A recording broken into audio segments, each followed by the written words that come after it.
So I was on Twitter the other day and I seen this post that said that the infamous EDP445 has a girlfriend, bro.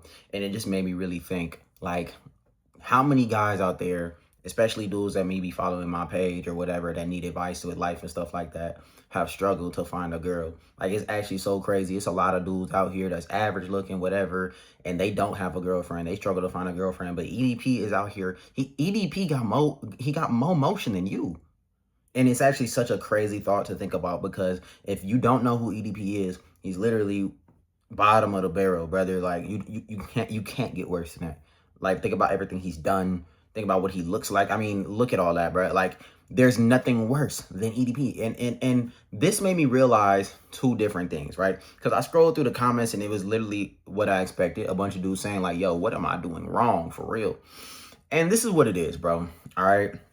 I think that you probably expect me to sit here and say, oh, well, it's because he has confidence in himself. But no, I don't subscribe to that belief. I don't think that confidence works if you're unattractive. I'm just being dead serious, or at least not in the way that you think it does. I think that at first people will think that, but the reality of it is this: no matter how much confidence you have when you're chopped, right, it doesn't matter, because you might be able to luck into something, right? EDP lucked into having a girl. But if you look at the statistics of his whole life, he has never he's only been with one woman, and that was by pure luck, by pure chance. And the thing about it is, he literally, goons every single day. Like, you don't want to live that lifestyle, bro. Right? You can luck into something when you have confidence in your chop, but you're not really gonna get the results you desire. But this is the God honest truth. This is what I really took from that situation. If EDP can get a girl, right, it should give y'all hope. Hope not to be more confident in yourself as you currently stand, but hope that you can improve. Because if the bottom barrel nigga can get a girl, that means that you can. All you need to do is do a little bit of improvement, brother. You know what I'm saying? Get in that gym, groom yourself. See, this is what y'all gotta understand. The dating market these days with Gen Z and shit, bro, and this is so unfortunate, because this is not how it used to be, and this is not necessarily how it should be, but this is what it is. And you can't just keep complaining. Like, dudes that complain about the dating market and all this other type of stuff, it's like, okay, but what are you gonna do about it, right? But the dating market is a lot like the job market, right? These days, at least. The job market right now, you have to be extraordinary to get a regular job. Same thing with women. You have to be extraordinary to get a regular woman these days, brother. You know what I'm saying? But at the same time, it's so hypergamous is that if you are able to get a regular woman by being extraordinary and above average, you probably have access to a lot more women as well, right? So there's some pros and cons there. But my point is this, bro. You need to really lock in, dog. Now is the time. Now is the time, bro. You see, it's too many people. Like, you look around, right? And so many dudes say like, yeah, I'm locked into the gym and I don't see any results. Brother, you've been in there for 2 weeks. You've been in there for 2 weeks. You haven't really worked on yourself at all, right? And it's like, that's the whole thing with self-improvement. It's like, guys self-improve for 2 weeks and expect shit to just turn around. No, brother, that's not how it works. That's not how it works. Sometimes these things take years, because anything worth having, anything worth achieving is going to take some time. You know what I mean? And here's the thing about it. For me, for example, right? Take myself, right? When I was in high school, I was chopped, right? But I had potential, and I seen the potential. I locked into the gym. I was always an athlete, so I was always in shape. But I really locked into the gym, found a hairstyle that really worked with me. You know what I'm saying? Started grooming myself, taking care of myself a little bit better. Whoopty whoop, right? I always had, I got a permanent retainers. You know what I'm saying? So my teeth is always gonna be looking straight. And next thing you know, all of a sudden, I graduate from high school, I go to college, I'm starting to see like some real progress. You know what I'm saying? Over some years, I'm starting to see some real progress. By the time I was a senior in college, there was some moments where I walked into a room and I felt like, nigga, I'm the man.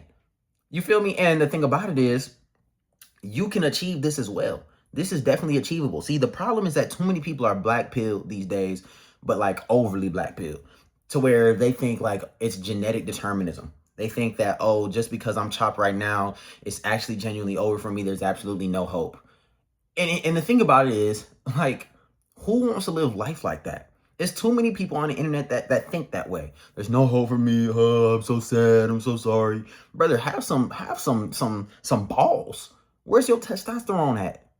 Where? Get your masculinity up. Something, bro. You can do something about any type of situation. The worst thing that you can do is literally think like, oh, I'm just cooked. I'm just fried. Because here's the thing, and here's the fucked up, and here's the kicker. No matter what situation you're in, no matter how you look, you're trying to improve your looks, you're trying to improve your physique, you're trying to improve your life, your finances, whatever. The worst thing you could do is say, oh, I'm cooked, so I might as well not even care. I might as well just not even give a shit. Because if that's your mindset, guess what? Nothing's ever going to change. You feeling sorry for yourself is never going to change anything, bro. Are times hard right now? Hell fucking yeah. Niggas can't get jobs. Dating market sucks as far as trying to find a real long-lasting relationship. But at the end of the day, if you just complain and stay the same and don't do shit about it, nothing will change. And here's the thing, even if you try and still nothing changes, it doesn't matter because at least you put in the fucking effort, bro. You got to understand, bro, in this life, all we have is hope. That's all we have is the hope and a chance and a dream. That's all we have is our fucking dreams, brother. We don't have, listen, to all my Gen Z niggas, we don't have a pension. We don't have retirement plans. We don't have stability in a system. We don't have shit. AI taking everybody jobs. You know what I'm saying? The great cough of 2020 changed everybody. Social life down the drain. You don't have shit. We don't have shit. Boomers done took all the damn wealth. We don't even got no fucking money. Everybody broke. But one thing we do have is a dream. One thing we do have is hope. And you got to understand that when that's all you have, you got to lean on it, brother. Because what's the alternative? Genuinely, like, what is the alternative to having hope, bro? Just sitting here and laying down and, oh, woe is me. Woe is me. Bro, no. That's not how life works. See, you got to understand this, bro. I'm going to give y'all a fucking analogy. Life is kind of like football, right? And you don't even have to know anything about football to understand this, right? In football, if you got the ball, right? This is your life. You got the ball. You run into a tackler. He's going to make contact with you, right? But here's the thing. There's always a chance, and there's a good chance that you could break that tackle and keep pushing. In other words, when a tackler comes, when a problem in your life comes, boom, it's going to hit you. It's going to make contact with you, right? But you don't stop moving your feet. I don't care if this dude is twice your size, double your size. You never stop moving your feet. Keep moving. Because there's a chance you can spin out that tackle. Or there's a chance that he ain't wrap up right. And you keep going. You get that touchdown. That's just like life, brother. As soon as one hard thing comes, yeah, it might fucking suck. It might hurt like a bitch. But that don't mean you stop moving your feet, nigga. You keep moving. You get up and you keep going. Because that's all you have.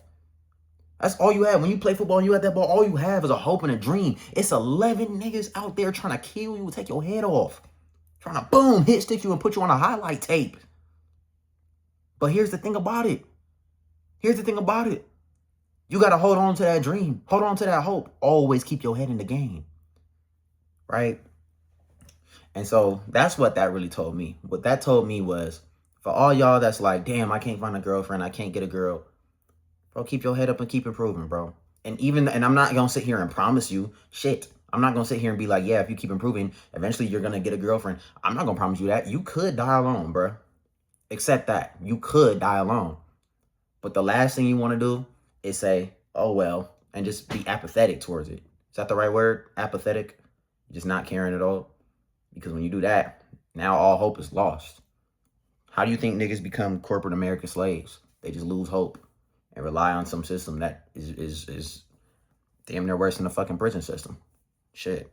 That's the first thing I got from it. The second thing I got from that whole EDP situation is when it comes to dating, bro, I'm not gonna lie. I don't know if it's any women watching this, but y'all, women don't care about red flags. Let's just be honest about that, bro. They don't care about red flags. So stop trying to pander. Stop trying to like come across as this good, great guy. Oh, I'm a good guy. I'm great. She doesn't give a fuck, bro. Oh, I'm not her type, bro. None of that, bro. Anything that they say, like, oh, this is my type, this is whoop-de-whoop. And this is not to be mean or anything towards women at all. You know what I'm saying? I'm just saying that this is the optics. This is how the shit looks. And I could say the same about men, too. Men, we need to be way more picky. Y'all be picking women, and then you get mad when she do some hoe shit. You picked a hoe. You know that, right? You picked a hoe. You feel me? But anyway, let me know what y'all think about this down in the comment section. I'm out.